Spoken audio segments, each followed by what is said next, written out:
इस जंग के माहौल के बाद हमें 28 मई को हम रवायती अंदाज में मनाते रहे हैं, यानी कि अच्छा भाई पाकिस्तान ने ठीक है। दरमियान में तो कुछ मेरी नस्ल के जो लोग थे वो तनकीद भी करते हैं कि भाई फ़ौज का बजट ज़्यादा है, ये हमारा पाकिस्तान इस काबिल नहीं है, कितना बजट बर्दाश्त करे ये वो। और सच्ची बात है, कभी कभी मेरे जहन में भी आता था कि हमने एटम बम बना के क्या किया। अब जब जंग देखी अपनी आंखों से तो अब ख़यालात थोड़े मुख्तलिफ हैं। क्या हुआ था, यानी योम तकबीर जो हम मनाते हैं उस वक्त क्या माहौल था, मैं असल में जानना ये चाह रहा हूँ। देखिए, यौम तकबीर के वक्त मेरी खुशकिस्मती है कि मैं उस बम के सबसे करीब जो एयरफोर्स बेस है मैं वहाँ पोस्टिंग थी मेरी, और वो है कोयटा बेस। ठीक है। ठीक है। और उससे पहले जब मैं नौजवान अफसर बना, बिल्कुल पहली मेरे स्क्वाड्रन में गया जो मैंने अभी जिक्र किया था कि मेरा पहला स्क्वाड्रन जो था, वही स्क्वाड्रन फौरी तौर पे 81 में डिप्लॉय कर दिया गया रावलपिंडी चकलाला एयरबेस, जो अब नूर खान एयरबेस है। हमें भेज दिया गया तो हमें बताया गया कि यहाँ क्योंकि हमारी न्यूक्लियर लेबॉर्ट्री है कोटा में, उसको ख़तरा है साइंसदानों को, और हमें ख़तरा है कि 2 मुल्क हमारे मुखालिफ जो हैं सबसे ज़्यादा वो हमला कर देंगे हमारी लेबॉर्ट्री पर।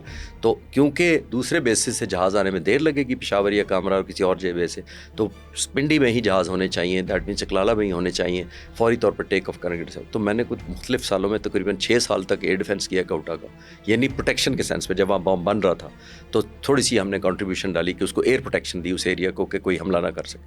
और उसके बाद जब ये यौम तकबीर वाला काम आया, 28 मई को आया, उस वक्त मेरी पोस्टिंग कोयटा में थी। तो और आपने यानी दोनों तरह से देखा रहने का मौका मिला, मेचोरिटी भी देखी है।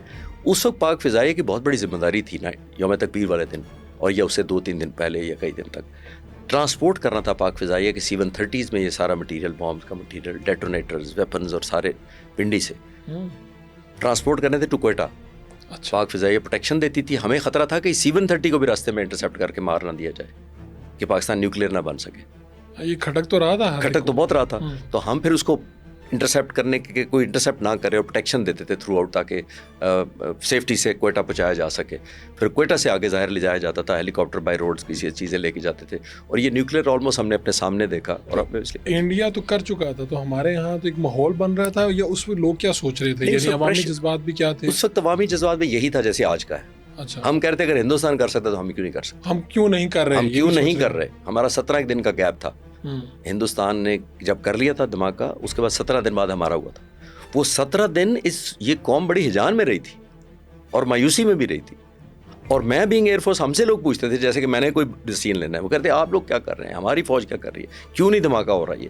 हमें जवाब देना चाहिए दुश्मन को। बाज़ दफ़ा तो आप बता नहीं पाते कि यार अंदर क्या चल रहा है। तो आप जैसे नौजवान हमें पूछते थे उस वक्त, तो नो डाउट प्रेशर था। और आज मैं ये वाकई यकीन से कहता हूँ कि अगर हम न्यूक्लियर ना होते तो ये 10 तारीख को सीज़फायर शायद ना होती, क्योंकि उनको पता था कि इससे एस्केलेशन का मतलब है कि कोई पता नहीं किस वक्त फिर उस तरफ बात चली। तो आपने कहा था कि ये इतने हमारे पे स्ट्राइक करते रहते और नॉर्मल करना शुरू कर देते चीज़। जी, न्यू नॉर्मल। हम आज न्यूक्लियर हैं तभी ये जंग जो है चंद घंटों में ख़त्म हुई। एग्जैक्टली।